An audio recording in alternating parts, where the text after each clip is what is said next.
Buenos días.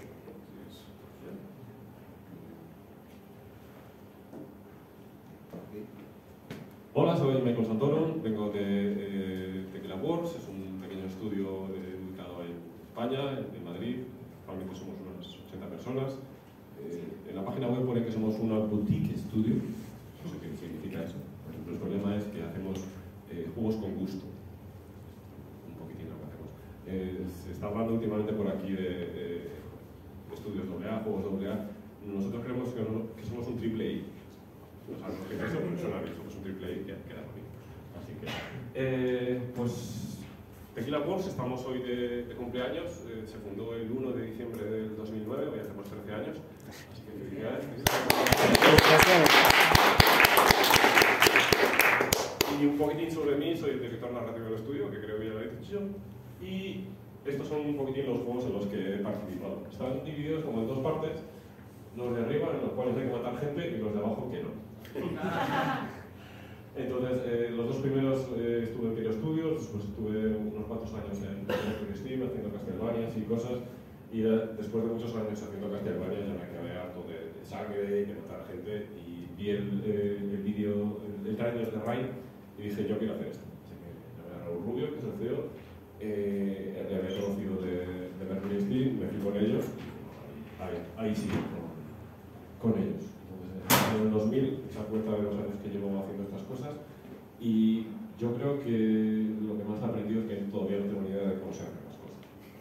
No sé cómo va a salir esto, porque si yo no sé cómo hacer las cosas, explicarlas es más difícil todavía. Lo intentamos. Pregunta. Me gusta hacer preguntas a la gente. ¿Cuántas marcas de coches hay aquí? Diferentes. ¿Qué número? 20. Casi. 23. Hay 23 coches, pero no son 23 marcas. Hay marcas. 5, 6. Hay 21 marcas diferentes. 21 marcas de coches diferentes. ¿Y en qué se diferencian? Nada. Por fuera. Hay Mercedes, hay Porsches. ¿Se Lo único, llaman marcas de coches al modelo o a la marca? Porque son a la marca y el modelo. O sea, hay 21 marcas diferentes, 23 modelos diferentes. Lo único que se ha hecho aquí, se le han quitado los tapacubos, que no sé cómo les llamáis aquí en Argentina. ¿Tapacubos?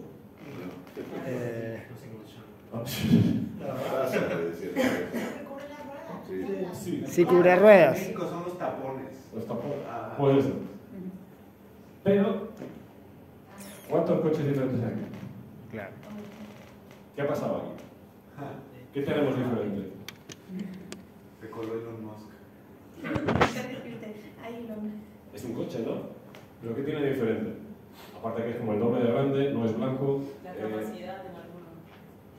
No, porque eléctrico La es un forma. diseño futurista, otra cosa muy distinta. Es completamente diferente a todos los demás.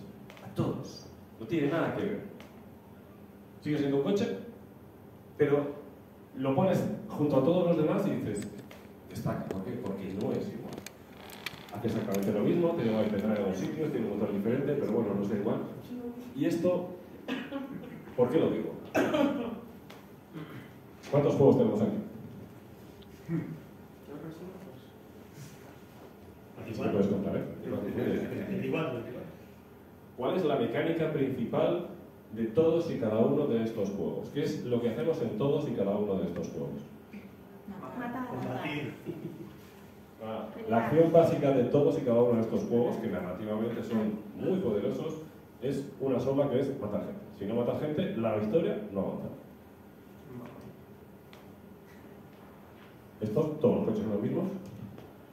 Realmente estoy jugando a lo mismo. ¿Cómo se cuentan las historias? ¿Cómo avanza la narrativa en el juego? Pasan cosas. En cosas, pero ¿cómo avanza la narrativa? Cuando tú avanzas. Si tú no avanzas, la narrativa no avanza. Más cosas. Evolucionan el protagonista o los personajes. Haciendo cosas. Muy bien.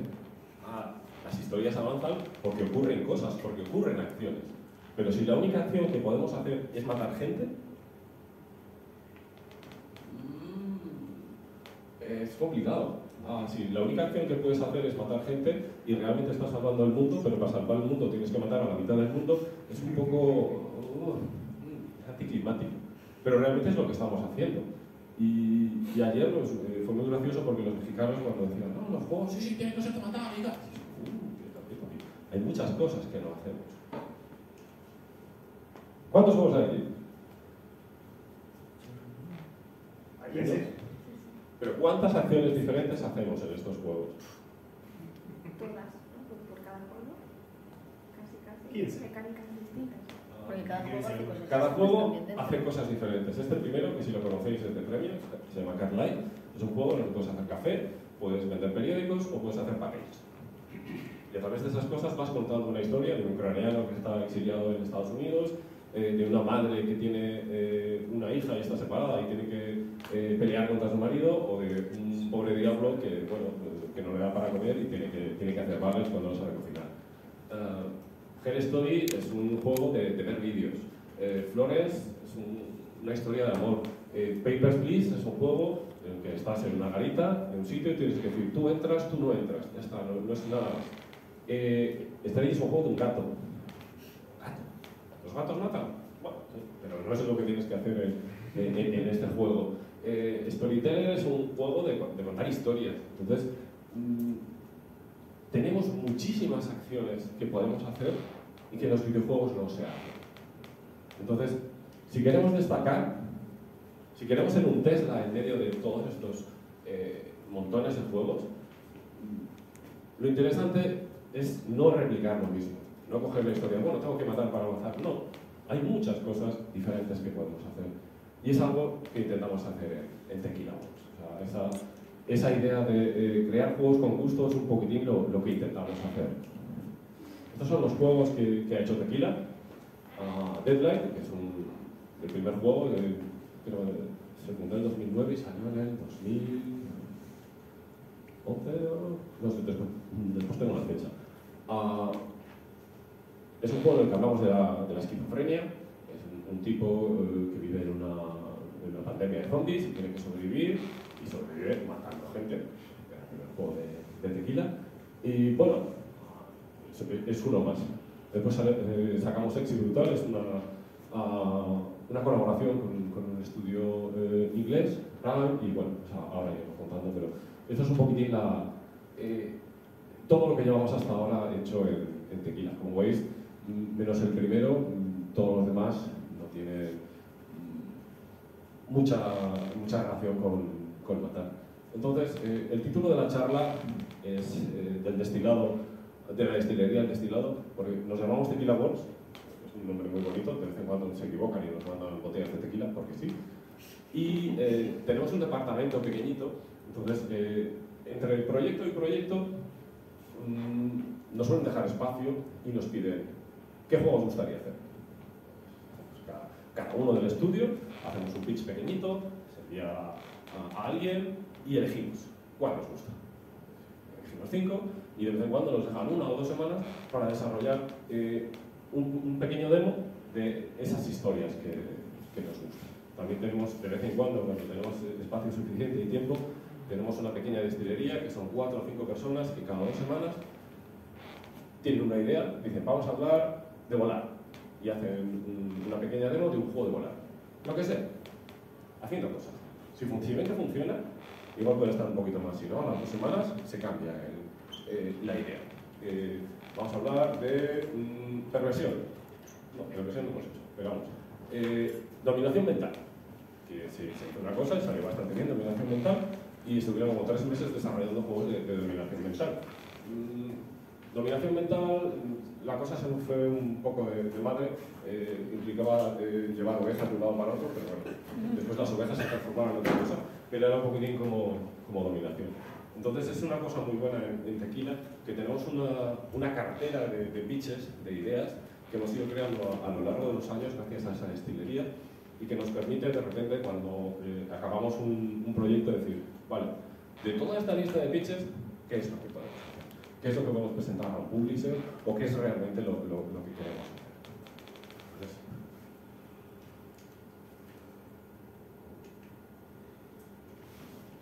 hola.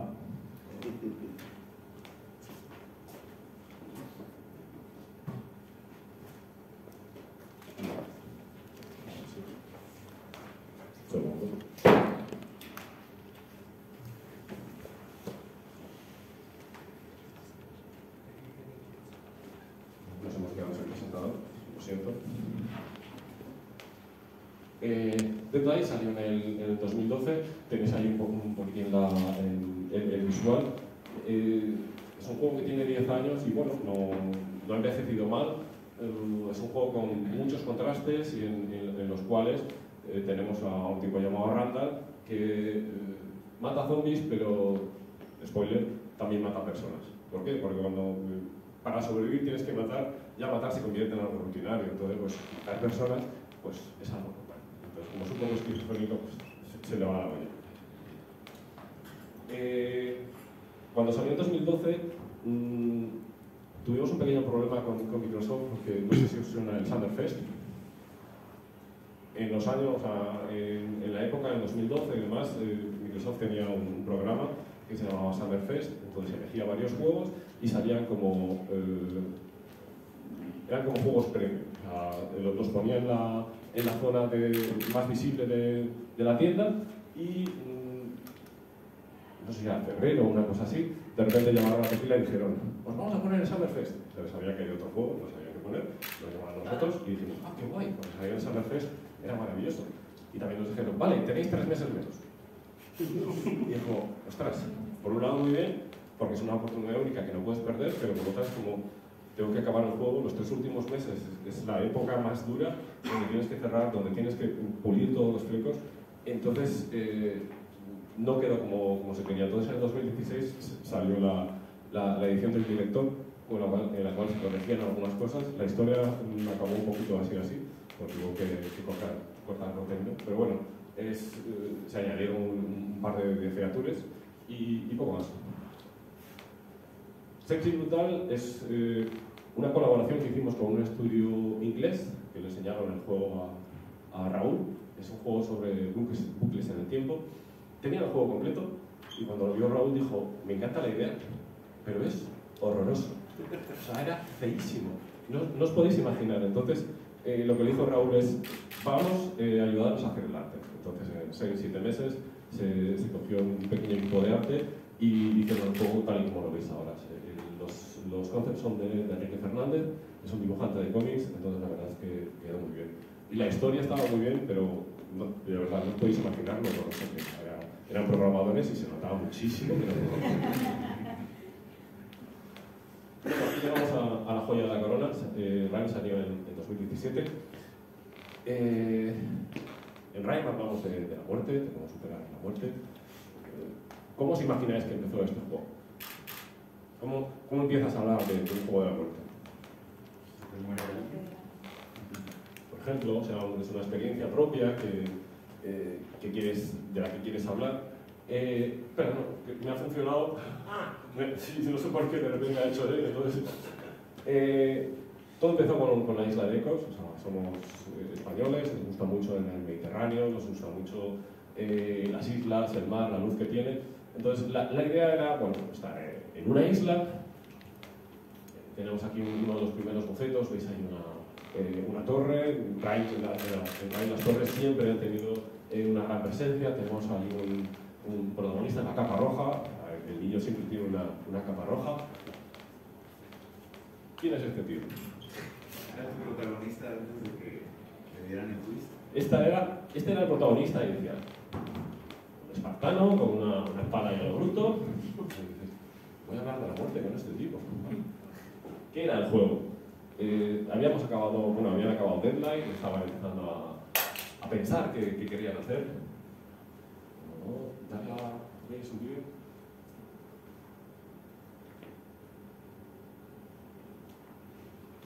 Esta es una primera prueba que se hizo de visual, una prueba visual.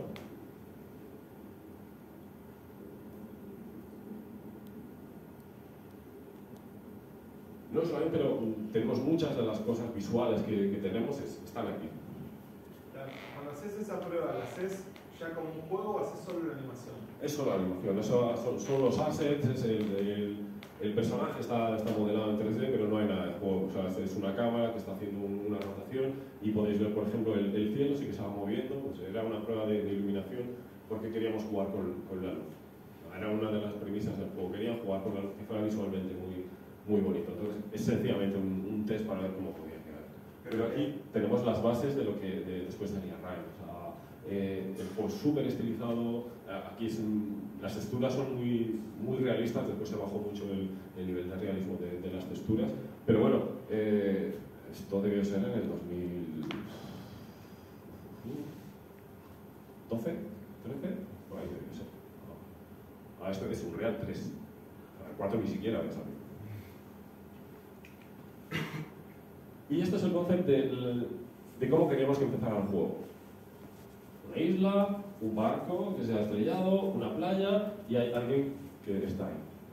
Rime, que salió en 2017, que empieza con un niño, empieza exactamente igual.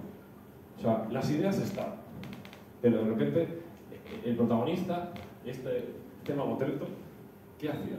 Pues teníamos día y noche, queríamos hacer un ciclo dinámico, y entonces por el día recolectabas cosas, buscabas armas, buscabas alimentos, buscabas protección, y por la noche, oh sorpresa, venían bichos y tenías que sobrevivir. Entonces por el día, además, se quería hacer multiplayer. O sea, podías jugar con más gente para que te ayudara a recolectar cosas. Y, bueno, pues, aquí tenemos jabalíes, ahora saliendo jabalíes en el juego. Tenemos por ahí gaviotas, que también tenemos gaviotas. Tenemos, visualmente se va definiendo un poquitín más el estilo, las texturas ya no son tan realistas, pero está el germen de Rime, está la capa roja de nuestro protagonista, y esto es por la noche cuando vienen las hordas de zombies que te los tienes que cargar.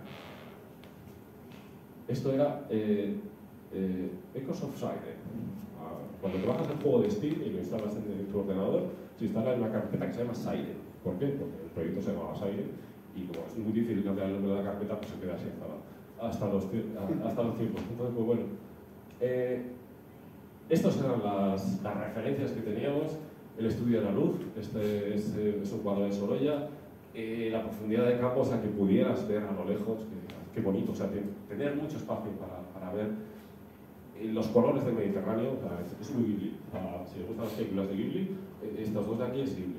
Se quería coger como referencia de animación a Harryhausen, no sé si habéis visto las películas de Harryhausen, es el primer director de cine que metió stop motion en películas. Entonces, estos monstruos eran, si los ves ahora te ríes un poquitín porque pero cuando salió era alucinante ver un polifemo o una estatua que cobraba vida y que perseguía a los personajes. Estos son conceptos de lo que se quería del juego. Esta es nuestra torre del juego con ese puente enorme que va hacia él en una de las primeras fases. Se va estilizando más, pero de repente podéis ver que el personaje ya no es tan bruto, ya no es tan macabro. ¿Por qué? Porque empezamos a pensar, vale, tenemos un juego.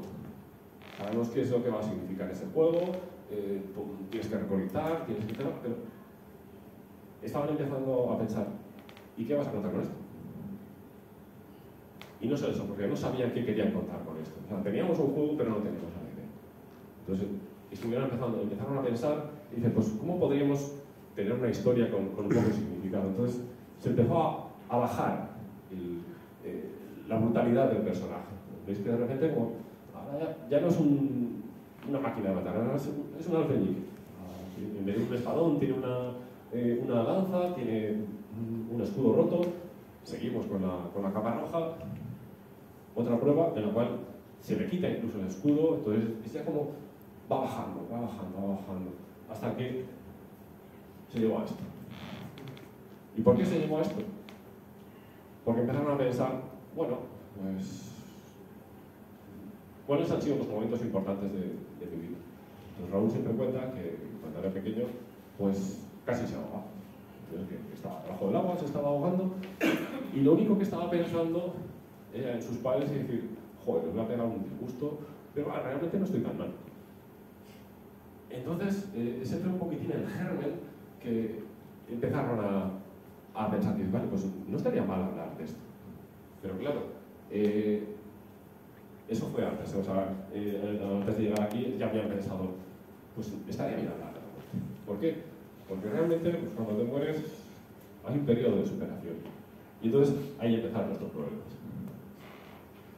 Porque está muy bien decir, vale, voy a hablar de la muerte, voy a hablar de de cómo superar la pérdida de un ser querido. Tengo un protagonista que es un niño, sabíamos qué queríamos contar, pero cómo diablos lo contábamos, cuál era nuestro juego, no lo sabíamos. Entonces estuvimos como 4 años haciendo puzzles para intentar encontrar la manera en la que contar eso. Porque si las acciones que hacemos son las que cuentan la historia,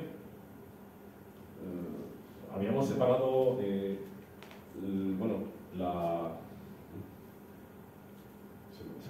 tengo preparada. Estoy pensando en inglés y la estoy traduciendo al castellano, pero bueno. Superar la pérdida está basada en 5 fases: negación, ira, negociación, depresión y aceptación. Las partes en blanco son las partes del juego, en lo cual nosotros teníamos que hacer cosas. Y las partes en negro son unas pequeñas cinemáticas que teníamos entre las zonas jugables. Pues en la primera, había ido de una tormenta, en la cual veíamos un faro, veíamos una capa que iba volando. Después teníamos un sueño que ocurría en un desierto. En ese desierto aparecían unas nubes, empezaba a llover y el desierto se transformaba en agua. Después, ese agua, había una tormenta, estábamos en un barco y en el barco pues, aparecía un señor. Bueno.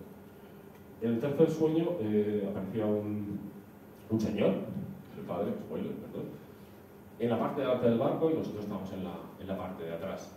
Y de repente un golpe de mar se llevó al padre y el padre se cayó. Y en la última cinemática vemos la misma escena en la que hemos visto desaparecer el padre, pero es el niño el que está en la parte de adelante, el padre es el que está atrás y es el niño el que se cae. Entonces, estamos engañando al jugador desde el momento 1 porque le estamos contando una historia, pero le estamos mintiendo. ¿Por qué? Porque queremos al final, en la aceptación, en el momento de que se dé cuenta de que es el niño el que ha muerto y no el padre, es el momento de revelación en el cual no te esperas en absoluto y dices, hostia, el que está muerto soy yo y el que está intentando superar todo esto es mi padre. No tengo que hacer al final, acaba bien, pero es muy duro. Pero claro, todo ese cambio de tengo un juego, no tengo historia, pero quiero contar la historia, Tequila se la jugó ahí, porque realmente las cosas no se hacen así. El otro día nos contaba ya un cambio que hicieron radical, pero era un cambio radical a nivel visual. Su juego siguió siendo lo mismo. Nosotros es que nos cargamos un juego que teníamos y de repente es como, ¿qué hacemos? Entonces Tequila, somos un boutique estudio porque hacemos un poquitín lo que nos apetece, lo cual a nivel comercial es un suicidio. Porque a nivel de críticas y demás, pero a nivel de ventas es complicado. Entonces, y además cuando haces un juego que te sale bien, lo primero que haces es la segunda parte de ese juego. Porque ya sabes cómo funciona, sabes las mecánicas, la gente le gusta, lo quiere más, y te da tiempo además a arreglar todo eso que no has podido hacer bien, te permite hacerlo bien. En Tequila habéis visto que tenemos 8 o 9 juegos y todos son completamente diferentes, no tienen nada que ver unos con otros, son plataformas diferentes, entonces es un suicidio. Pero bueno, eso nos permite tener cierta fama a nivel de estudio creativo porque hacemos cosas que nos gustan, no cosas que en realidad venden. Lo cual, como ya os he dicho, es un suicidio, digamos. 2017. Bueno, cuando acabamos cada uno de los proyectos, había un pequeño tiempo de destilería en la cual nos dejaban un poquitín relajarnos, a pensar cosas locas y demás. The Invisible Hour es un juego de realidad virtual. Raúl le llama narrativa 360 porque es un juego, en realidad es una especie de película interactiva que dura 1 hora, tiene 7 personajes y cada uno de los personajes tiene un recorrido que siempre va a ser el mismo y nosotros permitimos al jugador ser una especie de fantasma que puede pulular durante 1 hora por esa isla y puedes moverte en el espacio y en el tiempo para seguir a cada uno de ellos porque han asesinado a Tesla y tenemos que adivinar quién ha matado a Tesla. Pero no podemos influir para nada en el juego. La gente le dice, es que eso no es un juego. Cierto, no es un juego. No puedes hacer absolutamente nada. Me hace acordar al libro La invención de Morel. No sé cuál es. Ah, no sé. Pero ¿Cómo empezó esto? ¿Cómo empezó esto también? Entonces se filtró a la prensa, esto era una presentación que se había hecho a un ministerio y de repente salió por ahí. Se llamaba The Control Room, era un juego en VR.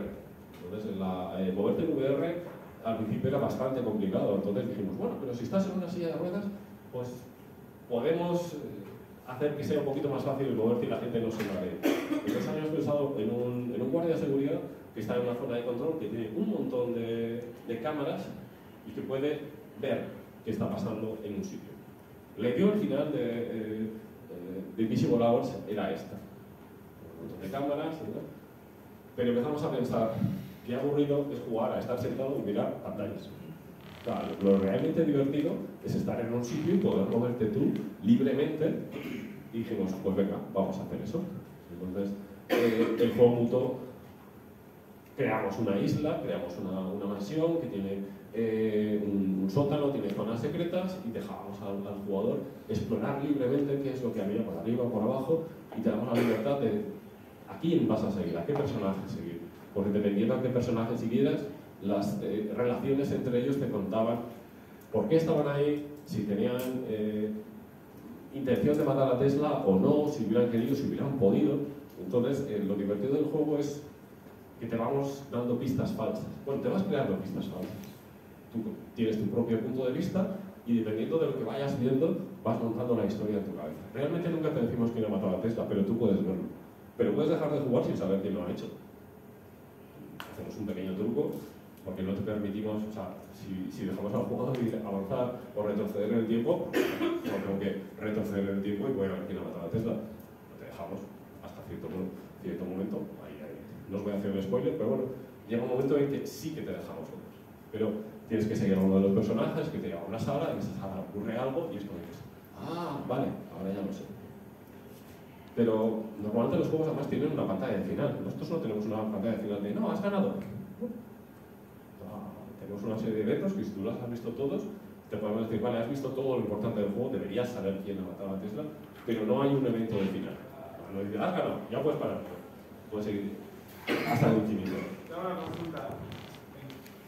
Tomando la pantalla anterior de las partes del desafío de la muerte, en este, ¿cómo era la cinemática? ¿En qué lugar aparecía el juego? ¿O si tenía? Juego no teníamos. Entonces, imagínate que es una película de una hora. Directamente. Sí. O sea, además era una animación de ¿No una hora. tenías una presentación de la historia o algo? No, nada. O sea, el juego comenzaba con... Bueno, no sé cómo llamarlo porque tiene la diferencia. O sea, es una animación de una hora, el personaje es la cámara. No, son 7 personajes y son 7 personajes animados durante una hora andando por una mansión. Y nosotros te permitimos como jugador elegir a quién vas a seguir. Entonces tienes a 7 personas y dices, vale, hay un mayordomo negro ciego. No sé si ha podido ser, pero si el asesino siempre es el mayordomo, voy a seguir al mayordomo. Sigues al mayordomo. Hay una actriz francesa de país, hay un tipo que ha estado en la cárcel porque mató a alguien. Y además, al principio del juego, cuando están todos los personajes en la sala alrededor del muerto, él está detrás de una puerta. Pero como puedes parar el tiempo, paras el tiempo, te mueves, miras detrás de la puerta y ves el tío que está allí y dices, ostras. Entonces, es un juego como de voyeur. Te preguntas, ¿qué hay detrás de esta puerta? El baño. O siempre he querido ver el baño en esta casa y puedes ir al baño. Y en algún momento habrá un personaje allí en el baño. Entonces es un poquitín juegos de investigar. Pero como tal, o sea, no puedes coger objetos y cambiarlos y nada. Solo puedes mirar. Entonces, no hay una separación entre el cuento y no. O sea, siempre estoy contando. Nuestro muerto, Tesla. Wonderworlds. Esto fue una incursión que se hizo para juegos móviles. Es una especie de Dreams en la cual tú podías crear mundos, tenías un montón de piezas y podías crear niveles para avanzarlo. La verdad es que, bueno, lo creamos también con otro estudio, hacía casi todo el arte y demás. No funcionó muy bien, así que fue un viaje rápido por el mundo de los móviles. Graph Day. Esto fue de Carl.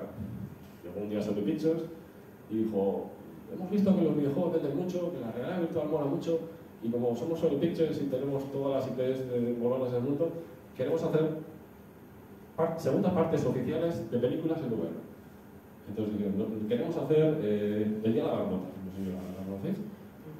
Entonces les hicimos una propuesta, les gustó la propuesta que hicimos, entonces hemos hecho una secuela de El Día de la Marmota en VR, en la cual eres el hijo de Phil Connors, que le pasa exactamente lo mismo que al padre, entonces llegas aquí a Pansatoni y estás viviendo todo el rato el mismo día. Que es como un videojuego. En los videojuegos te mueres y vuelves a salir al mismo sitio y tienes que aprender qué es lo que tienes que hacer. Entonces, en este juego lo que tenías que hacer era hablar con la gente, equivocarte, saber qué es lo que quería e intentar hacerlo. Un videojuego total. Y todo en VR. Fue muy divertido de hacer porque, como era de Sony Pictures y quería que saliera muy bien, teníamos guionistas americanos, bueno, son muy buenos, pero son muy americanos, y teníamos entre otros al guionista de Rick and Morty para hacer chistes.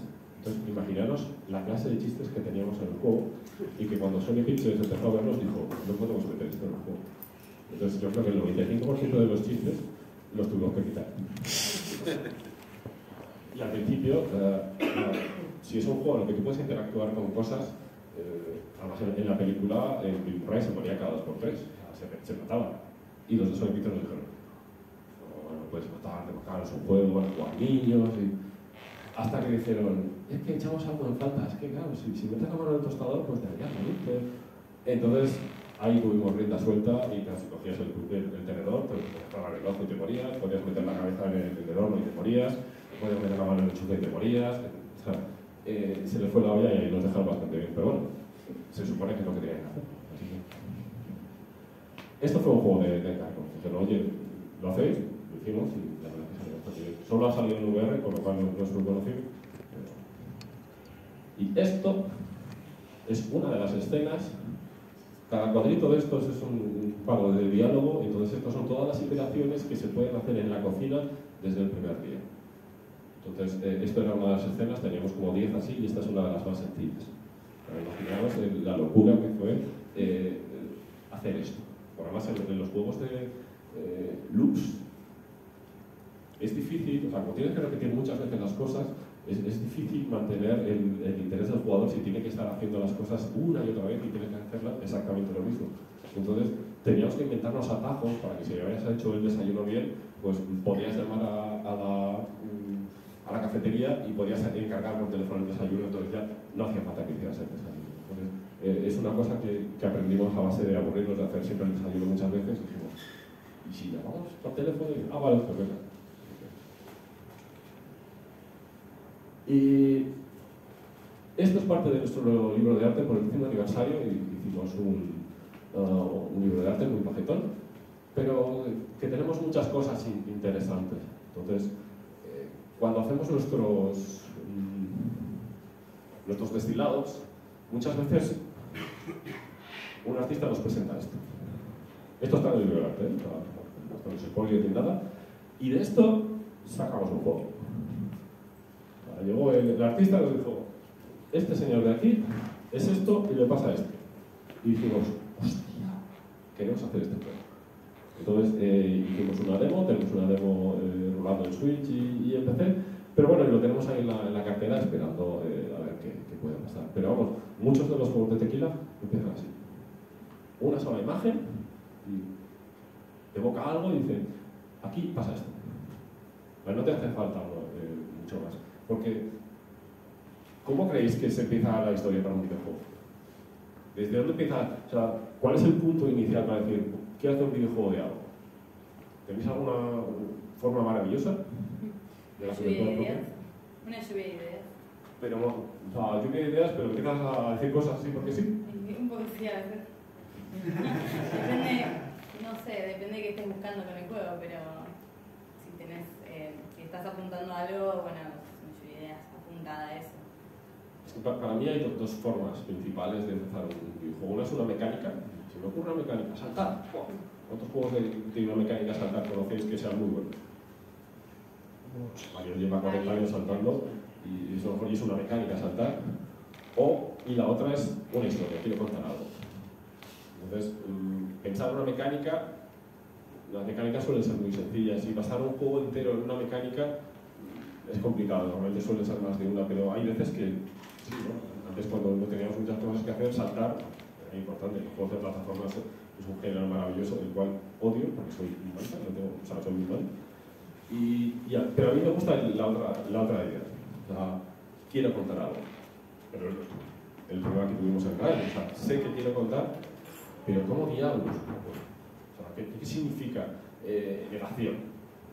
Entonces, pero si las historias se cuentan con las acciones que yo hago, es interesante buscar, a poner eso que quieres contar y empezar a pensar, empezar a prototipar las cosas que puedes hacer y a ver qué pasa.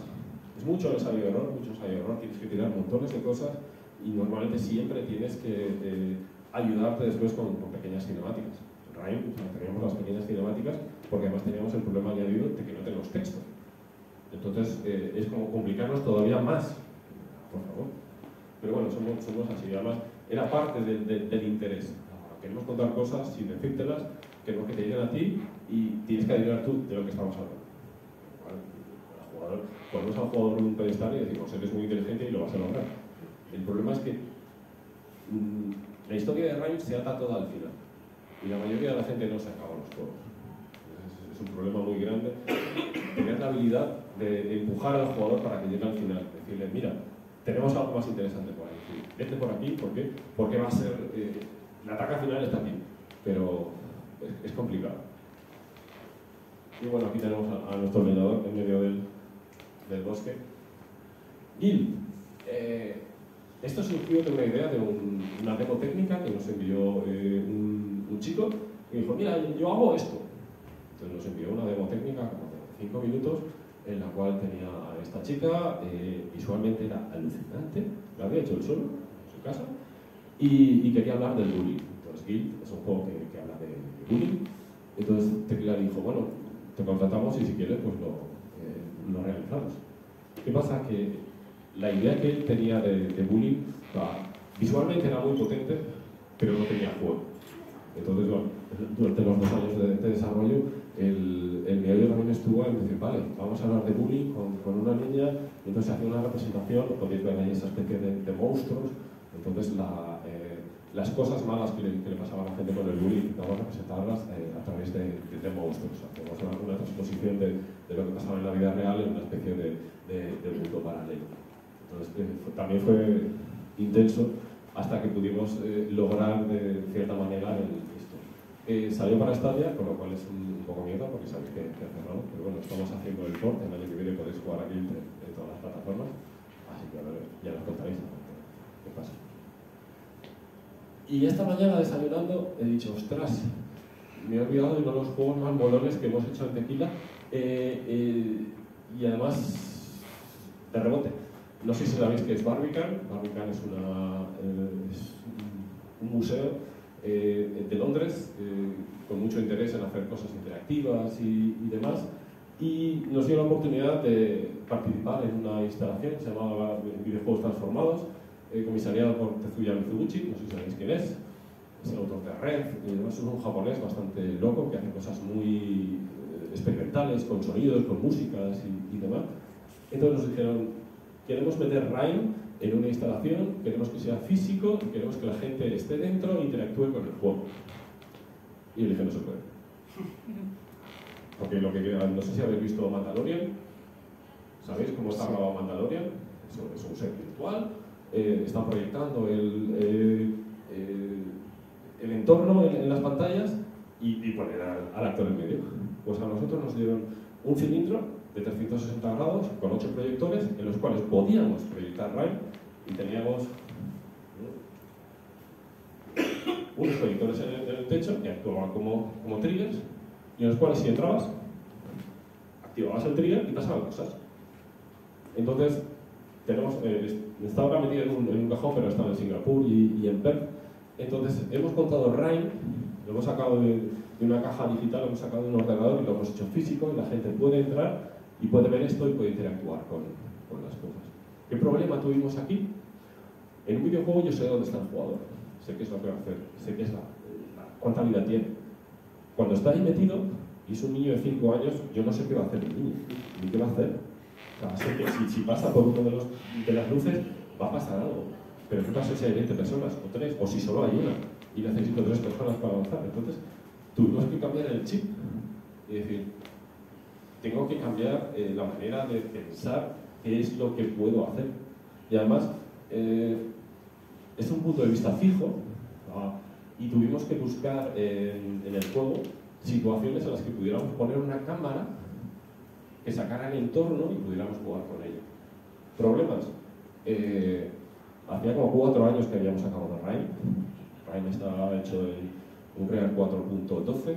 Estábamos ya en la 4.80 y algo. No podíamos hacer upgrade, entonces no podíamos meter los plugins que necesitaban para meter las 8 cámaras. Entonces, para hacer esto, tuvimos que hacer de Rime un multiplayer. Esto que estáis viendo aquí es un multiplayer de 8 jugadores, porque tal y como estaba hecho el juego, cada jugador tenía una cámara. Entonces, bueno, creamos 8 cámaras, tenemos 8 niños por el perdidos que no se ven, las pusimos todas en el mismo punto y teníamos los 360 grados.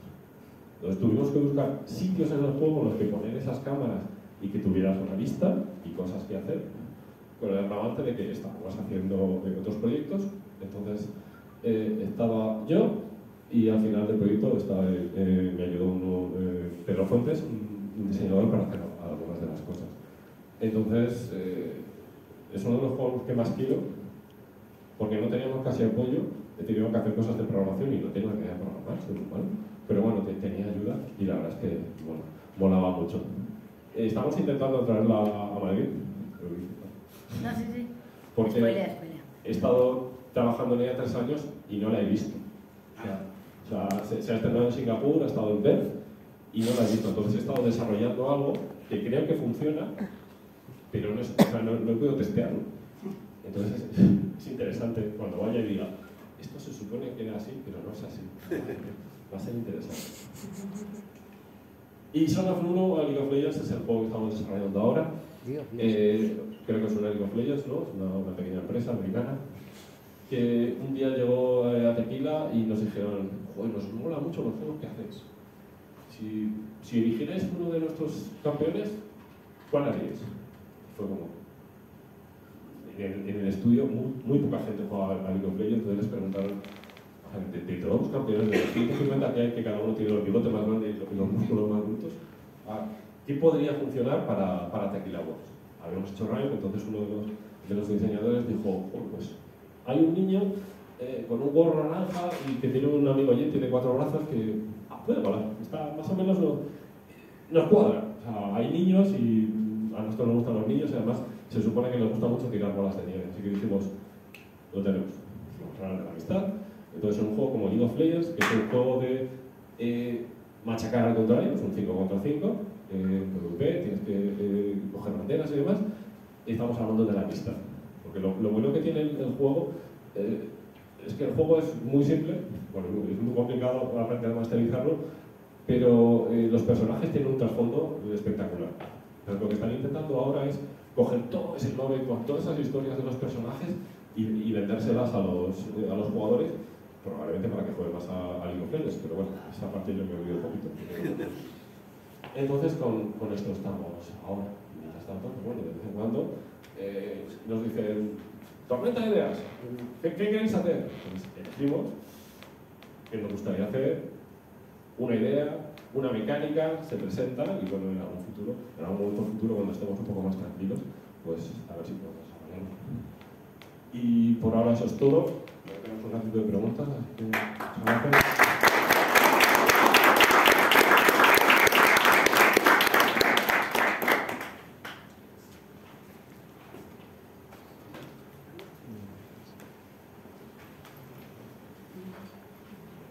Hola.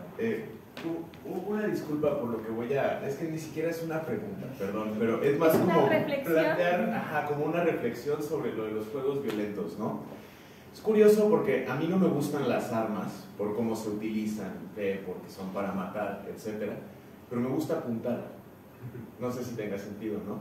El paintball es una simulación de guerra, pero al final del día estás apuntando, esquivando, corriendo, tapándote. Me gusta esa parte lúdica, más no la fantasía de la violencia. Lo mismo me pasa con Call of Duty.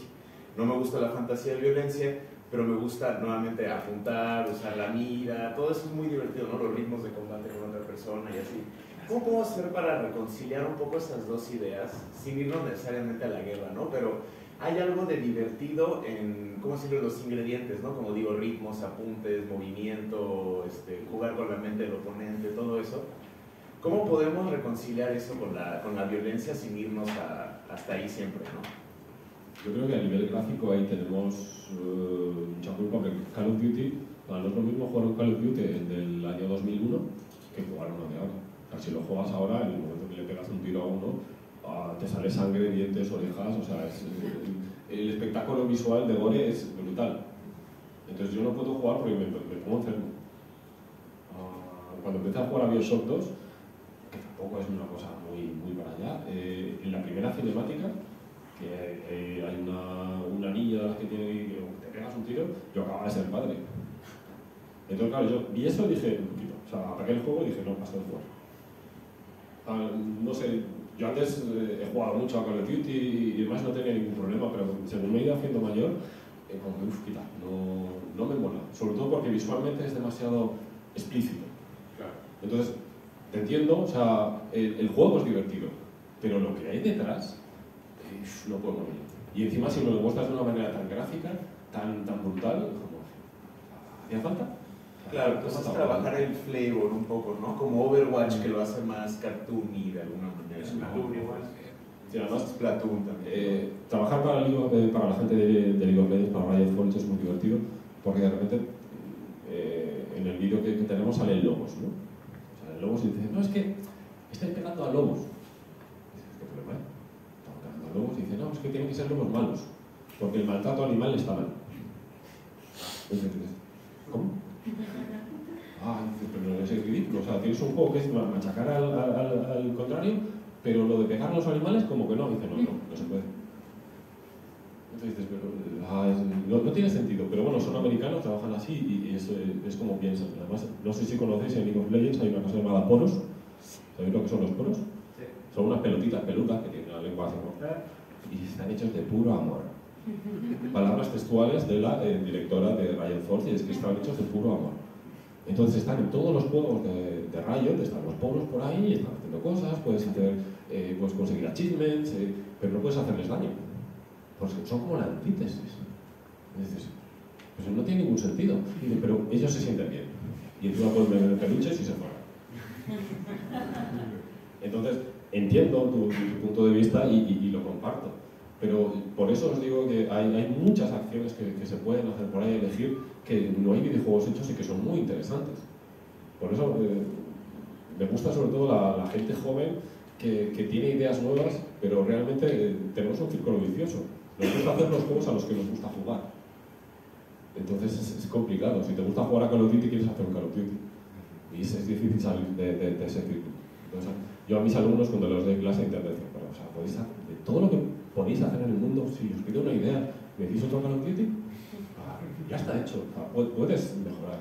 Y además a nivel monetario, las ideas originales venden. ¿Por qué? Porque hacen falta. Hay muchas cosas que no se han hecho y que sería interesante hacer, pero bueno, es jugárselo un poco. Es lo que intentamos hacer en Tequila, más o menos nos ha salido bien, pero bueno, os animo a hacerlo, por favor.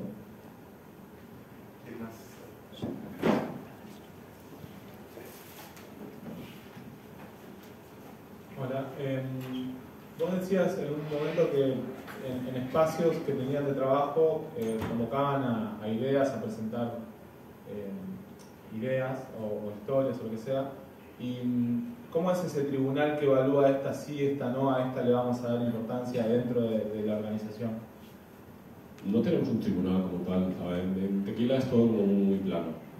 Nuestro jefe, Raúl Rubio, es muy cercano. O sea, está allí y le encanta hablar y le encanta contarte cosas, y si tú le comentas cualquier cosa, dice, me gusta o no me gusta, tal, y se le va a ir la cabeza en un momento, y lo que tú le habías dicho de repente es como un bicho amarillo de 100 millones de metros, y, o sea, es loco. Entonces, las ideas se hablan, las empresas no hay sí que hay una selección, pero no es un jurado de tu sí o no. O sea, las que más molan, y además nos permiten a todo el estudio, o sea, se presentan todas las ideas, la gente las ve y elige, pues esta mola y esta mola. Entonces es todo muy comunal. La verdad verdad es que Tequila Works en ese sentido deja hablar a todo el mundo y escucha a todo el mundo, lo cual está muy bien, ¿no? Porque te sientes parte del proyecto y toda la gente que entra puede aportar lo que realmente quiere para el proyecto, que es lo que hace que los proyectos sean tan especiales, que la gente se involucra mucho. Yo tengo una preguntita. Hola, ¿cómo va? En Rime, ¿no? Vi que cuando estaban desarrollando, diseñando el personaje, hubo como una iteración de arte, de que pasamos del vikingo, del espartano. ¿Me puedes explicar un poquito acerca de cómo fue la relación con los artistas? ¿Qué hicieron? ¿Buscaron 5 artistas y les pidieron necesitamos él? ¿Les dieron el concepto? No, eran los mismos artistas, pero bueno, es ¿del mismo estudio? Sí, del mismo estudio. Sí, o sea, es todo interno. O sea, Rime se hizo todo en casa. Y los mismos artistas, pues, según iba cambiando la idea del juego, iban cambiando. Os he enseñado 4, pero vamos cientos. Del niño con la cabeza, con el pelo, de cuando era mayor, con barba, sin barba, más gordo, más flaco, chicas, chicos, o sea, había de todo. Entonces, bueno, se fue perfilando y más o menos se fue llegando a ese niño, pero hasta llegar ahí, pues, 3 años, hasta que tuvimos el niño final. Y con eso, el niño, más todos los exteriores, la iluminación, todo. El juego se cierra cuando lo metes en la caja y dices, es que no tengo más que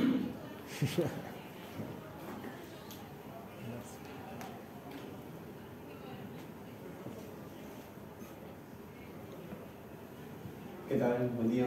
Me gustaría preguntarte qué fue trabajar con Riot, si le bajaron algunas pautas, si tuvieron ideas claras desde un principio, sabían qué hacer, qué no hacer. Lo bueno de trabajar con Riot Forge es gente que ha hecho videojuegos, le gustan mucho los videojuegos y saben hacer videojuegos. Entonces tú les presentan cosas y ellos saben si les mola o no, ellos saben lo que quieren, te lo piden, pero tienes mucha libertad para presentar cosas. Pero yo como director narrativo, por ejemplo, si quieres hablar de cualquier cosa del mundo de League of Legends, es una locura porque hay 150 personajes, cada uno es de un mundo diferente, de un universo diferente, y en teoría todo tiene que ser canon y todo tiene que encajar con lo que ya existe. Entonces meter una palabra nueva, te estoy diciendo, tienes que decir, oye, mira, me gustaría que en vez de verde aquí pusiera azul tortilla. Entonces dicen, vamos a mirar. Se lo pasan a su comité de sabios, el comité de sabios está un mes buscando por la wiki interna que tienen con todos los datos de todos sus personajes, de lo que han hecho, de lo que van a hacer, de lo que piensan los jugadores que son las cosas, de lo que realmente son, y te dicen, sí. Entonces, es un reto trabajar con ellos, te dan mucha libertad para trabajar, pero es una libertad muy dirigida, tienes un espacio muy estrecho. Porque habéis visto Arcane, sabéis cómo es, sabéis el nivelón que han alcanzado, y está gustando tanto a la gente que están cambiando el lore de League of Legends para que se adapte a Arcane. Cuando realmente, antes era impensable. Pero claro, como la gente conoce más Arcane que el juego, hay ligeras cosas que no dicen nada, pero lo están cambiando. Entonces, es un reto. Además, porque es una empresa muy grande, nosotros una empresa pequeñita, no sé cuántos estamos trabajando en el proyecto, 25. Entonces, no sé, 25 rayos yo creo que están en la recepción solo para entrar en la empresa. Pero son muy cercanos, la verdad es que mola mucho trabajar con ellos. Pero hacen juegos de combate, saben que su fuerte es hacer juegos de combate, y nuestro fuerte es contar historias, que es realmente lo que nos interesa. Pero claro, es un juego de League of Legends, así que algo de combate tiene que haber. Así que lo siento por los lobos, pero tengo que hacer. Como os he dicho antes, que los lobos tuvimos que hacer que fueran más malos, tuvimos que hacerlos más poseídos, para que no fueran lobos de verdad y entonces no hubiera matado a animal.